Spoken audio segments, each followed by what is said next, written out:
Hello there, and welcome to episode 6 of How to Screw Up. So, I've tried my hand at content creation before in the past, and I failed. I failed because of some of the reasons that we've already discussed. Uh, that could be not knowing who I am, or for having a lack of focus. I've linked some of those videos down in the description if you'd like to check them out. But creating content is one field where you do require consistency. And what I've seen is, and what I've realized is, to be able to be consistent, you need to cut down on the resistance to start as much as you can. And the easiest way to cut down on resistance is to choose the easiest path. So I used to be the kid or growing up to be the fact that I was choosing an easier path meant that in some way or the other, I was being complacent. You know, the harder path felt like the one to pursue. But to be honest, I don't see why.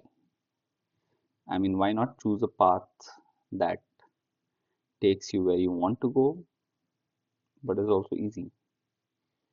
I mean, I'm not saying that we need to choose the easiest path all the time, or it's also possible that sometimes you just have to take the harder path to get where you want to get.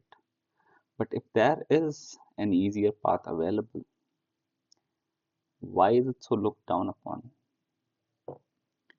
So, to those of you who are new to the channel, I am Piyush Verma and I've been an entrepreneur, a product builder, and I have a passion for storytelling.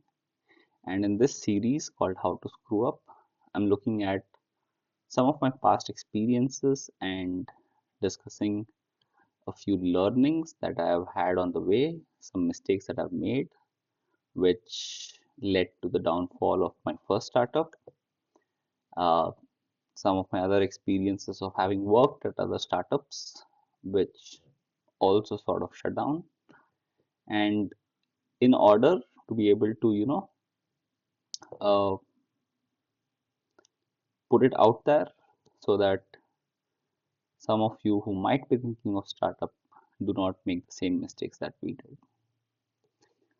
So in this episode, we're kind of discussing the idea of choosing an easier path. And I'm not sure if it is the same in every culture in the world, but where I live, uh, it's sort of, like a rite of passage that you must choose the harder part to begin with. And I sort of grew up in the same environment, the same thought process. So when I started my company, uh, we actually started with building garage and a cafeteria. The idea was that these two small businesses where we would service motorcycles and build some custom bikes, and of course the cafe was for recreational purposes, would kind of keep the lights up, pay some of the bills, while we could decide on what market we would want to enter with an electric vehicle product. So we never intended to run the cafe, you know, but the idea was, since my co-founders and I were part of the same batch in college, there used to be this small uh, cafe of sorts right next to our college with a very limited menu, but a very carefully selected menu that catered to the diet of college going kids with not a lot of money to spend. And that was our idea when we started the cafe as well, just keep a very simple menu, have tea or chai, have instant noodles, maybe a sandwich of sorts, and a few other refreshments and quick bites. That was all the idea was. And it so happened that the location where our cafe was placed or based was close to, I'm guessing, two or three educational institutions. So our a part of our major crowd would actually be college-going students. So that could have worked. But as we were building our workplace, our garage and cafe, we met with a few business partners, and they insisted that they'd run the cafe. And I'm not sure what thought process they had or what plan they had in mind, but they decided to go with a full-blown uh, continental menu. This also included Chinese. Uh, it included your burgers, fries, shakes, and of course the tea, coffee, and all of that was part of the cafe. Now, what we realized is, and the pricing was sort of on the higher side of things. Wasn't too high, but if you're a college-going student who's running on pocket money, then yes, this is not the kind of place that you would really hang out ever so often.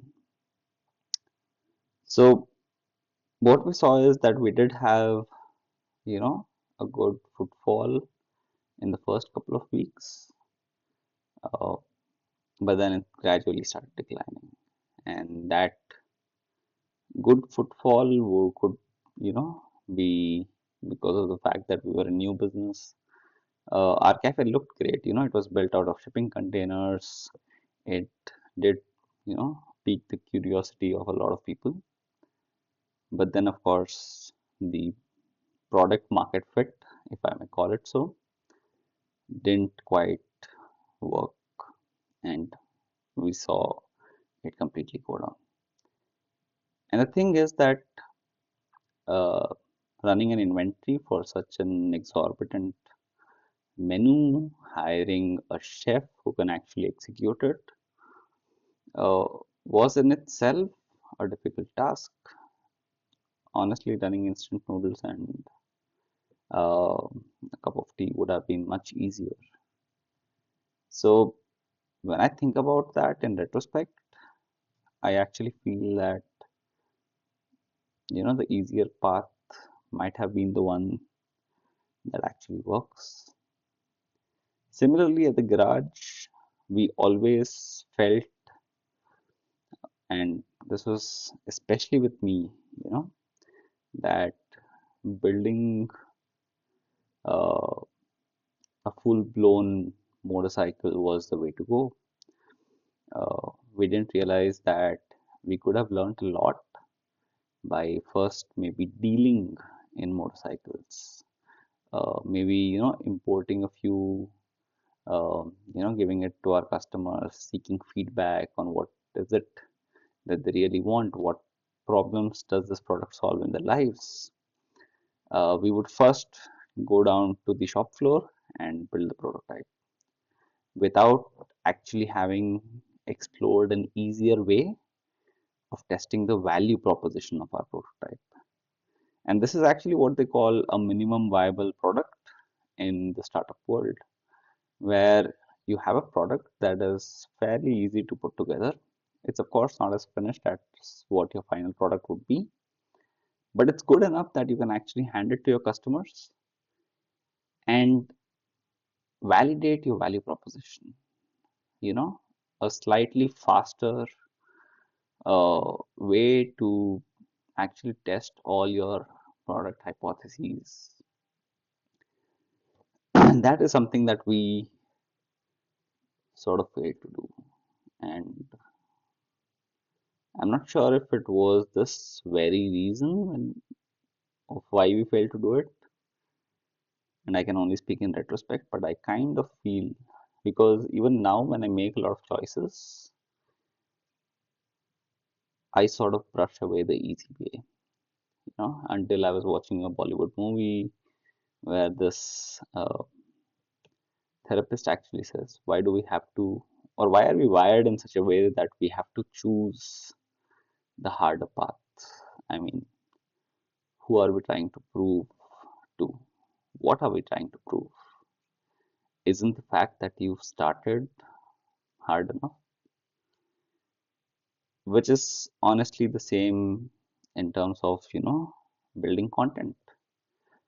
One of the reasons that I've been able to come to episode 6 is because I made my setup of shooting this content as easy as possible. I've spent hours and days thinking about how I should shoot. You know, should I shoot it outdoors? Should I shoot it on my terrace? Should I use a professional camera? All of that. But I eventually realized that if I had to do it in the long run, I'd have to figure out the easiest way to do it. And the easiest way would be to shoot it in my room, shoot it on my phone, probably with one accessory, which is the lapel mic. And this is like the most basic one that I could find on Amazon. And hopefully, this continues to be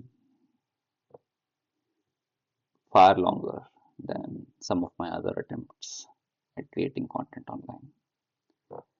So, yeah, if you're an entrepreneur and if you have an idea that is huge, that requires a lot of resources, the best way to not get overwhelmed and the best way to actually test the waters is to find the easiest path.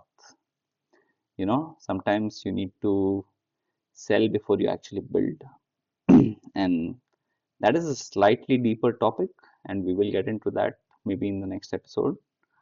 But just go find the easiest path because having started is already the most difficult step, and you've already taken that.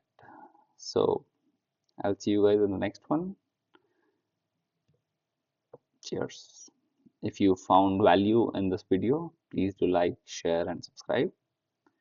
And if you have any feedback on the kind of content that I'm delivering or the way that I'm delivering, I'm more than happy to hear about it in the comments. So, yeah, thank you.